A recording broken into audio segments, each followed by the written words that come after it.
சரி, யாருக்கு ப்ரப்போஸ் பண்ண ரிஹர்சல் பார்த்துட்டு இருக்க? என் பக்கத்து வீட்டு பாட்டிக்கு. ஓ, நீ ஆன்டி வெறியனே தாண்டி பாட்டி வெறியனா? அடச்சை, வாய மூடு. நான் தான் உன்கிட்ட ஒன்று சொல்லணும். என்ன சொல்லணும்? சொல்றேன். அதுக்கு முன்னாடி ஒன்று கேட்கறேன், அதுக்கு ஆன்சர் பண்ணு.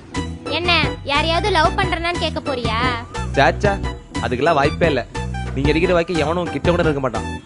ஹலோ, நான் ஒன்னும் வாயாடிலாம் இல்ல, ரொம்ப அமைதியான பொண்ணு. வேணும்னா எங்க வீட்ல வந்து கேட்டு பாரு.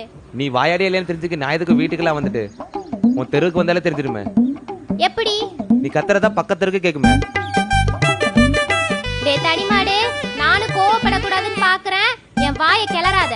Okay okay cool. நீ டென்ஷன் ஆகி தூங்கிட்டு இருக்க பத்திரங்களை எழுப்பி விட்டுறாத. சரி, நீ சொல்லு. என்ன சொல்றது? சொல்றதுக்கு ஒண்ணும் இல்லல, நான் கிளம்புறேன். ஏய், நான் அப்படி சொல்லலடி. ஒன்னு சொல்றேன்னு சொன்னேன், இன்னொன்னு கேட்கறேன்னு சொன்னேன். அதுல சொல்றதுன்னு கேட்டேன். ஏதோ கேட்கணும்னு சொன்னியே, அதையே கேளு.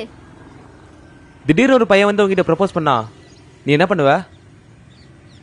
நமக்கு இந்த லவ் எல்லாம் செட் ஆகாது, அதுக்கு வேற பொண்ணை பாருங்கன்னு பொறுமையாலாம் சொல்ல மாட்டேன், செருப்பு பிஞ்சிரும்னு சொல்லுவேன். அடி பாவி. இததான் கேட்கணும்னு சொன்னியா?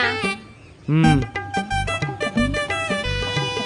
சரி, ஏதோ சொல்லணும்னு சொன்னியே, சொல்லு.